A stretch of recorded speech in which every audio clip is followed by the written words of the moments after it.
une colonne de véhicules de combat d'infanterie BMP-3 et de BMP évolutif sur la plateforme Chunier pour gagner 25 avec le module de combat EPOCA de la 27e brigade de fusiliers motorisés de la gare de Sébastopol. Le peloton est commandé par le lieutenant-colonel Stanislav Zhukov. Les véhicules de combat d'infanterie sont démunis des assistants fiables de fusiliers motorisés dans les conditions de combat. La place rouge accueille une colonne de chars de combat T-72B3M appartenant au 1er régiment de la garde de chars Tcherkovski. Le détachement d'honneur est conduit par le commandant Pavel Yakovlev.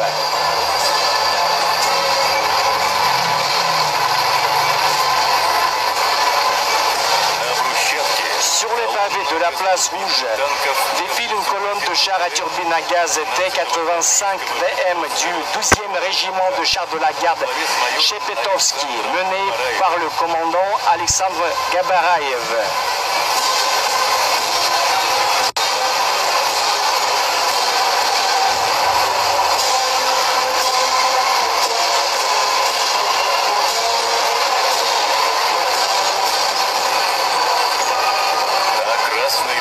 La place rouge accueille une colonne du 1er régiment de fusiliers motorisés de la gare de Sébastopol.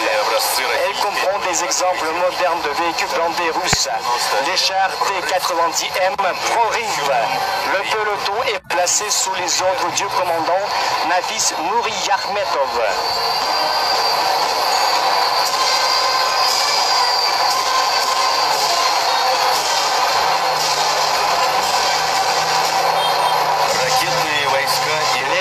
Missiles et l'artillerie des forces armées de la Fédération de Russie sont représentés par une colonne de la 34e division d'artillerie de la gare de Perikop, composée d'obusiers automoteurs MSTA-S de 152 mm de calibre.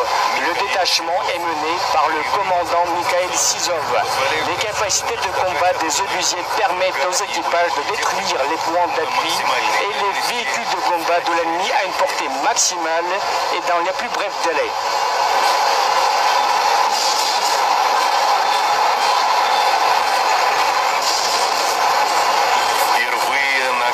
Pour la première fois, la place rouge accueille les plus nouveaux systèmes d'artillerie Jasanka et Malva de 152 mm sur châssis à roues, ainsi que des modèles modernes de lance-roquettes multiples, Tornado S et de lance-flammes lourds, Tosochka TOS-2. Le détachement est commandé par le capitaine Sergei Kazakov. La puissance de feu des matériels présentés permet d'infliger un maximum de dégâts à l'adversaire.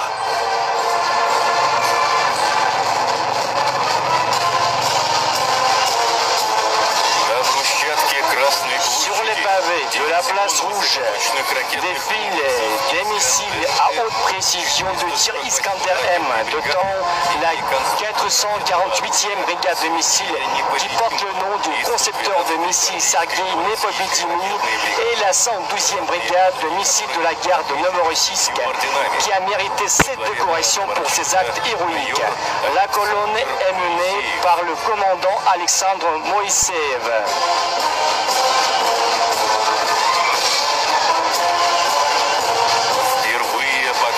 Pour la première fois, la place rouge accueille une colonne du 7e régiment autonome de troupes de drones, représentée par divers types de drones et de munitions de vagabondage, Orlan 10, Orlan 30, Lancet 51, Lancet 52, Harpy et Géranium. La colonne est sous les ordres du lieutenant Grigory Teplik. Tous les drones ont été largement, efficacement utilisés dans la zone de l'opération militaire spéciale. Pour reconnaissance aérienne, la correction des tirs et la destruction des véhicules blindés ennemis. Viennent ensuite des matériels des forces aérospatiales. Le peloton d'honneur inclut des systèmes d'armes antiaériens et antimissiles S-400 Triomphe, dotant le 484e régiment de la garde sous les ordres du commandant Alexei Krivorodko. Le système S-400 permet de résoudre n'importe quelle mission de défense antiaérienne, ce qui est confirmé par les résultats d'utilisation pratique au cours de l'opération militaire spéciale.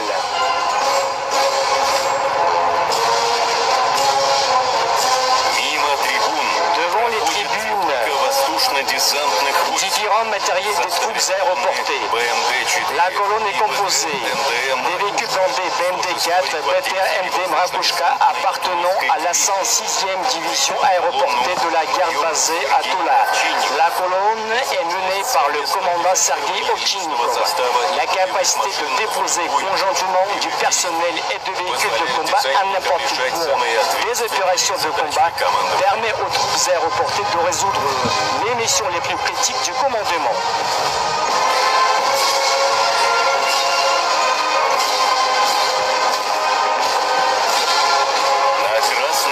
La place rouge accueille une colonne mécanisée des troupes de missiles stratégiques.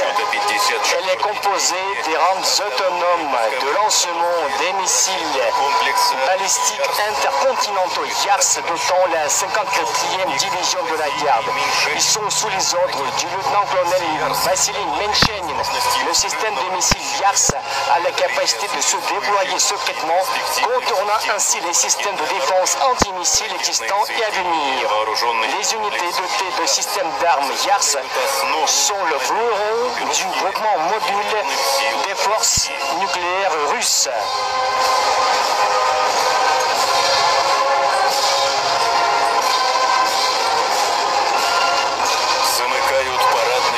Le défilé mécanisé s'achève par des véhicules blindés de combat d'infanterie à roues boomerang qui présentent les étendards de toutes les armées des forces armées russes. Le peloton est commandé par le lieutenant-colonel Dmitri Rapisov.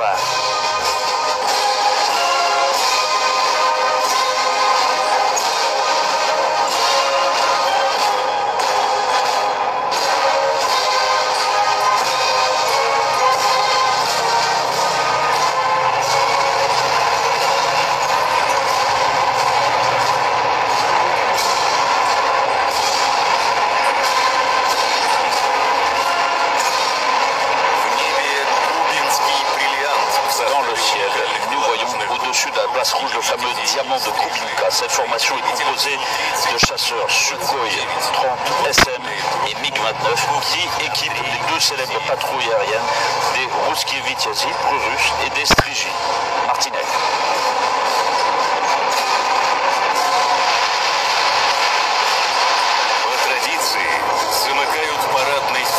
Conformément à la tradition, le défilé des forces aérospatiales de la Fédération de Russie s'achève par le passage d'avions d'attaque au sol Sukhoi 25 SM qui dessinent dans le ciel les couleurs du drapeau national russe. Le groupe est conduit par le lieutenant-colonel Vladimir Mordassov.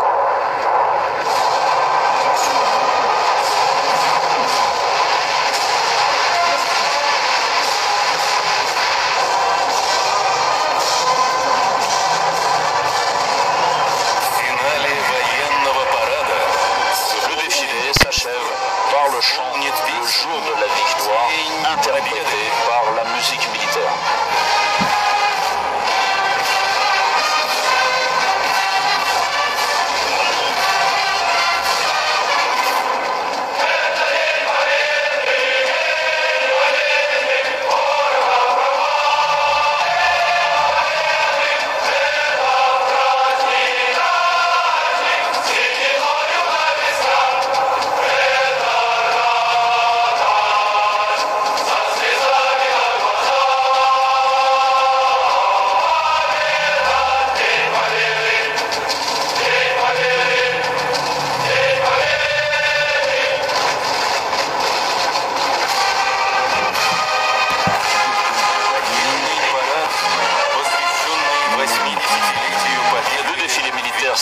le 80e anniversaire de la victoire dans la Grande Guerre patriotique arrive à son terme.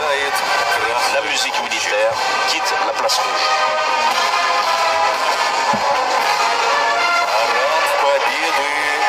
Le défilé de la victoire est terminé.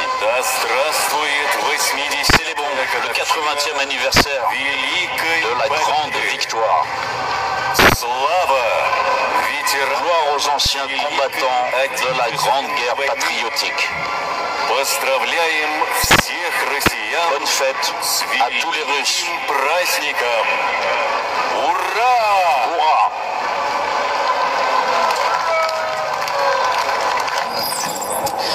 Belles images, de très belles images.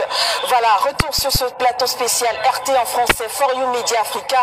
C'était le défilé de la victoire en l'honneur du 80e anniversaire de la fin de la Seconde Guerre mondiale.